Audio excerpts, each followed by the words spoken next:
Welcome to the first video presenting the paper Streeter's Other Synoptic Solution, the Matthew Conflator Hypothesis. My name's Alan Garrow. I'm a visiting scholar at the University of Sheffield.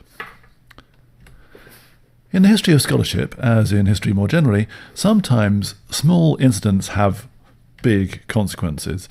And in the case of the study of the synoptic problem, a small incident was page 183 of B.H. Streeter's The Four Gospels, in which he set out his particularly influential argument for the existence of the document Q. Essentially, Streeter argues that there are reasons for thinking that there's a lack of contact between Matthew and Luke, like as if there's a Berlin Wall between them, which means that the material they share in common, the blue material in this diagram, can't be shared because one copied the other. It must be because they both independently copied from another source, Q. And this theory, expressed by Streeter and by many before him and after him, has given birth to an amazing industry, the reconstruction of that hypothetical document Q. The Documenta Q project has been going since 1983, where scores of scholars have been sifting through scholarly judgments over the last 2 centuries to try and work out what the wording and order of that lost source might have been. They've produced 12 volumes so far. They got 19 more on the slate, and when the project's finished, it will comprise more than 11,000 pages. And the whole set will cost you and me getting on for £2,000.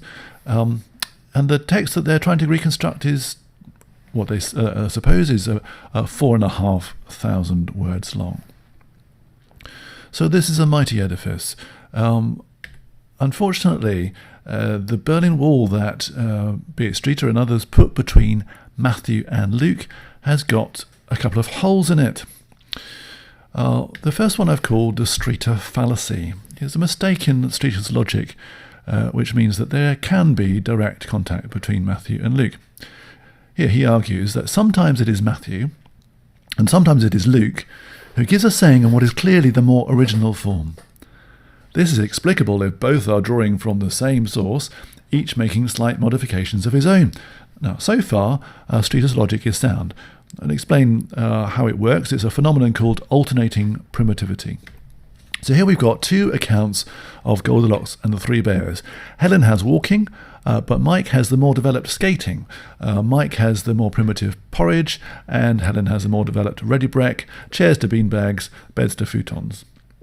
And this suggests that Helen isn't directly copying from Mike, and Mike isn't just copying from Helen, but they are both drawing on Gerald's version, which has the more primitive version in all cases.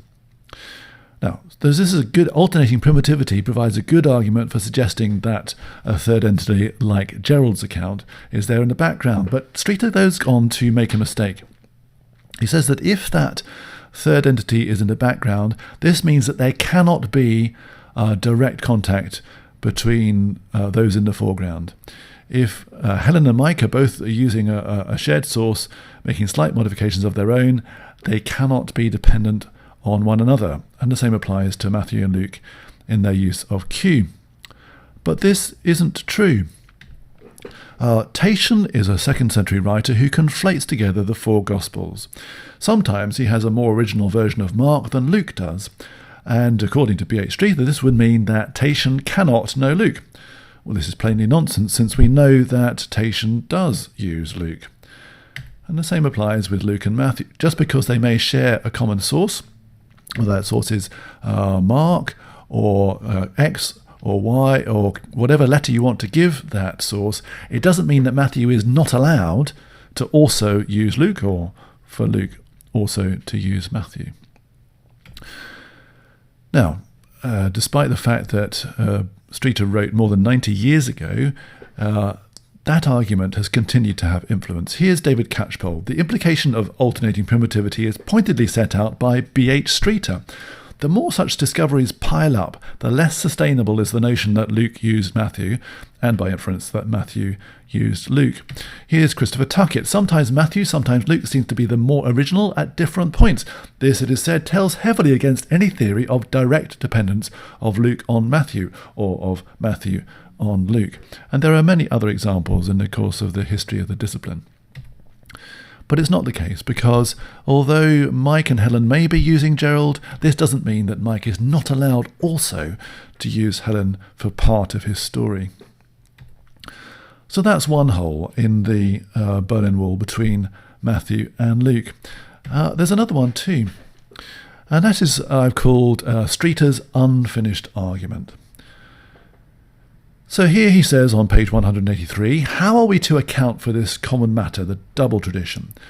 The obvious suggestion that Luke knew Matthew's gospel, or vice versa, and derived from it some of his materials, breaks down for two reasons. The first reason he gives is alternating primitivity, and as I've just noted, that doesn't require the independence of Matthew and Luke. But he also provides some good arguments against Luke's use of Matthew.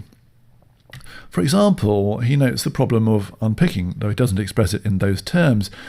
This problem looks like this, that if Luke is using Matthew, there are occasions where he has to remove Matthew's additions to Mark, as if he has a surgeon's instinct for this green material, leaving behind the orange material that comes from Mark. Here's another example in the Beelzebul controversy, and again in the parable of the mustard seed. This is a very difficult operation to perform practically, and it's also difficult to see why Luke might have been motivated to do such a complicated thing. So this is a good argument against Luke's use of Matthew. And here's another, the problem of order to chaos. The classic example of this is the Sermon on the Mount. If Luke is copying Matthew, why would he take Matthew's gathered coherent structure of the Sermon on the Mount and scatter it throughout Luke's Gospel? So Luke 6, Luke 14, Luke 11, Luke 16, Luke 12, Luke 16, Luke 6, Luke 11, and so on. It's not impossible that Luke might have been motivated to do that and have particular reasons to do so, but it's quite a difficult operation to perform, and it doesn't seem especially likely that he would have done so. So those are quite good arguments for suggesting that Luke could not have known Matthew, and I'll come back to them in the second video, and the other videos of this set.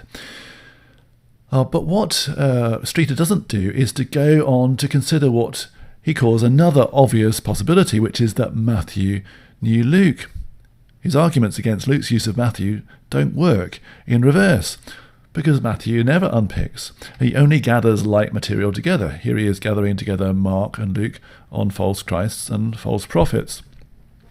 Similarly, Mark and Luke on the Beelzebul controversy, and Mark and Luke on the mustard seed. And Matthew never scatters, he only gathers together like material. So Luke provides lots of information about what Jesus taught about the law, which is suitable for inclusion in his Sermon on the Mount. And so Matthew gathers this material, scattered as it is, across Luke into this coherent discourse. Now, despite the fact that Streeter wrote more than 90 years ago, the unfinished nature of his argument has been repeated in lots of other discussions. Here's Christopher Tuckett again. For various reasons, which Tuckett does not articulate, Matthean dependence on Luke is hardly ever advocated. Though one sometimes wonders why, given the tendency of many to believe that Luke's version is very often more original. Here's a particular favourite quotation of mine. This is Mark Goodacre, a supporter of Luke's use of Matthew. The theory that Matthew has read Luke is rarely put forward by sensible scholars and will not be considered here. So essentially the argument that many of these scholars give for not considering the possibility that Matthew used Luke is that other scholars also don't consider that possibility. It's not a very good reason. So having observed those two holes in Streeter's argument, we can return to the valid observations that he does make. So we can correct for his errors, keep his valid observations, and we arrive at his other solution to the synoptic problem. He observes that there are substantial obstacles to Luke's use of Matthew, that Matthew's use of Luke is a, quote, obvious explanation for the double tradition, and that alternating primitivity implies the presence of a source or sources shared by Matthew and Luke.